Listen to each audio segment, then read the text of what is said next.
Okay, as promised, this is my first real video in regards to everything that has been happening and where it started.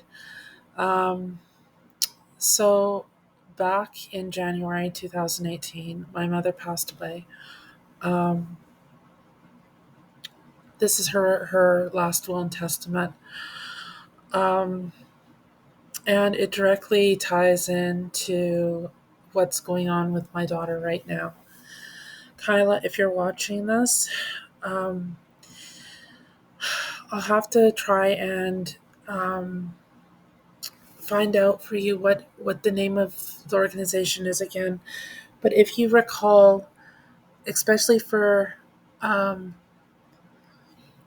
for the kids that are under 18, um, there is a there was a lawyer that represented their interests. You need to contact him because right now Liz is acting for you. You're in a hospital bed.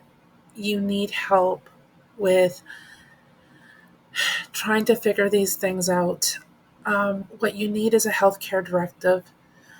Um, the nursing staff right now are denying me access because they're saying that you put down Elizabeth Miazga and Owen Johnson as emergency contacts.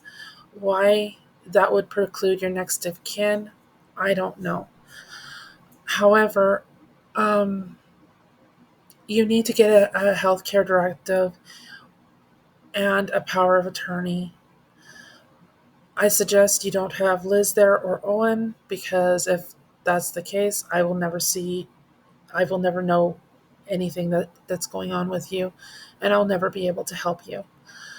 Um, Now, if that's what you want, then that's your decision, and if that's truly what you want, then I will step away. But I don't think it is. I think they're manipulating the situation, and I don't believe for a second that that is actually what you want. Um, regardless, um, regardless, we're going to talk about the Lost Will and Testament and how it ties into what's going on with my daughter who's laying in the hospital bed.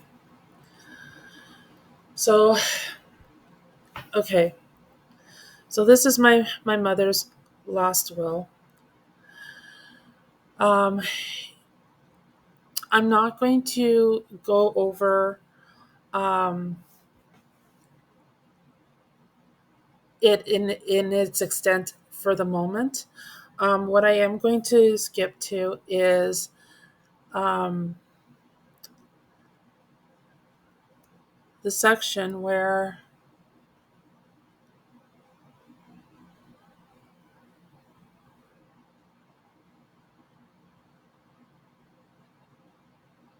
it says, sorry, hang on a second.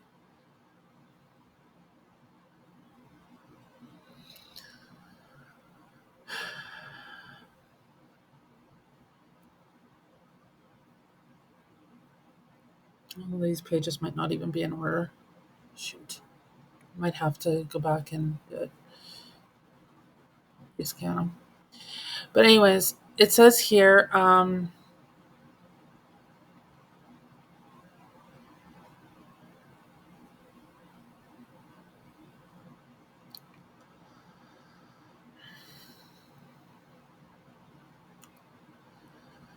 there is a division to be made out of the estate to the following people, the following grandkids, and one organization, being Trinity United Church, that um, my my mom attended and was a member of. In this section, in sorry,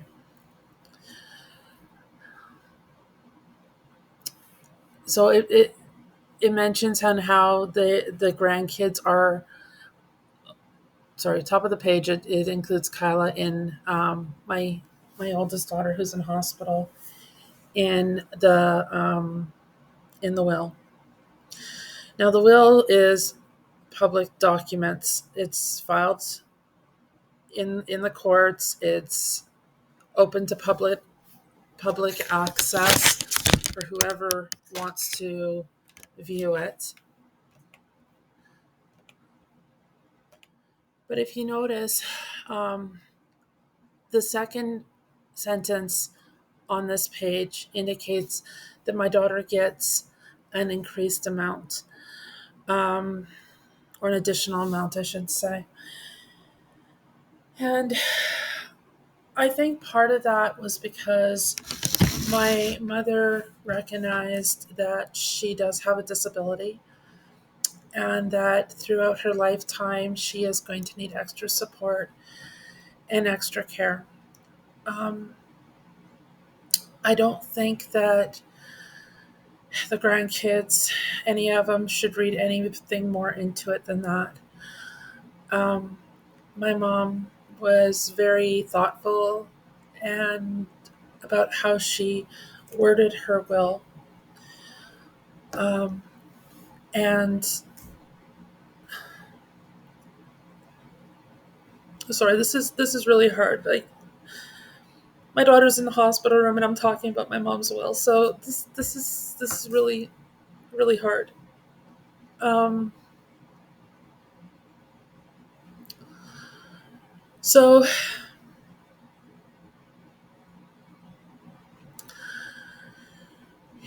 in the event, like I've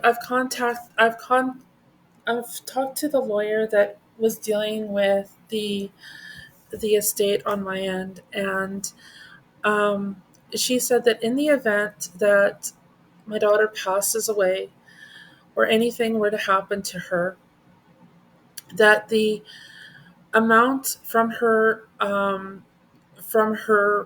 inheritance would go to her next of kin. Now, Liz is positioning herself and posing as Kyla's next of kin in the hospital. Um, I think this is a move for money from Liz's part. She was very upset that my mom included the two younger grandkids in her will, which was at the end. And I'll show you that in a minute.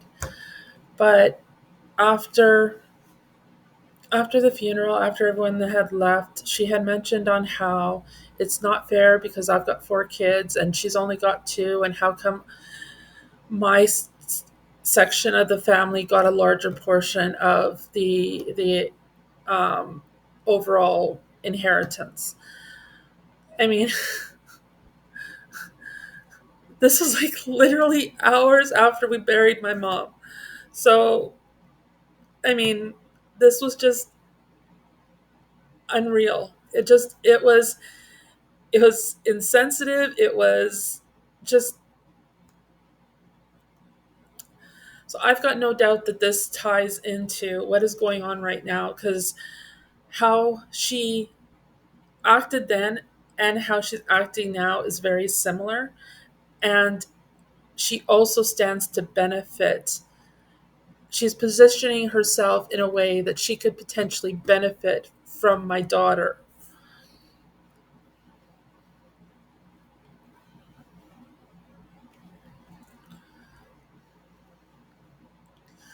So this is the last page of my mom's will.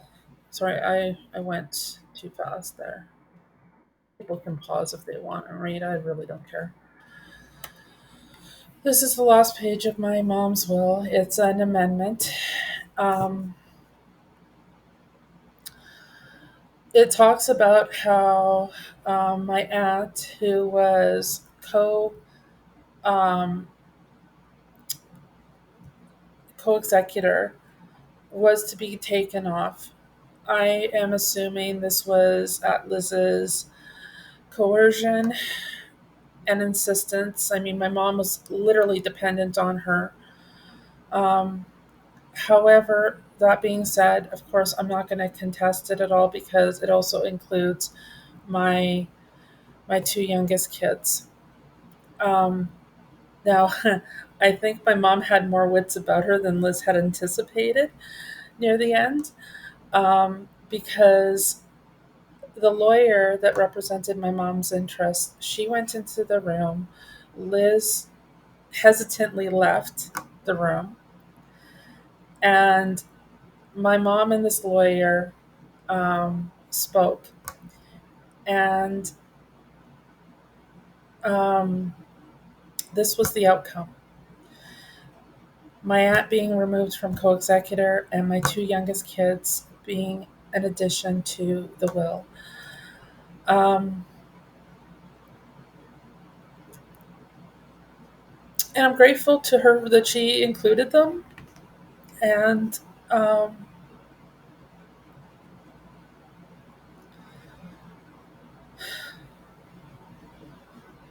I wish I could have told her that. Um, but that isn't the purpose of this video. The purpose is to show how the will and what happened in the past has a direct link to what is presently happening right now.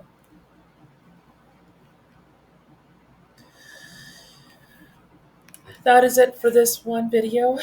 Um, there is going to be more to come in the next little bit. My next video I will be showing um, and explaining some of the things that led up to the purchase of my property at 46 Bramwell, and how my mother's will was manipulated and disregarded by my sister Liz, Elizabeth Miasga.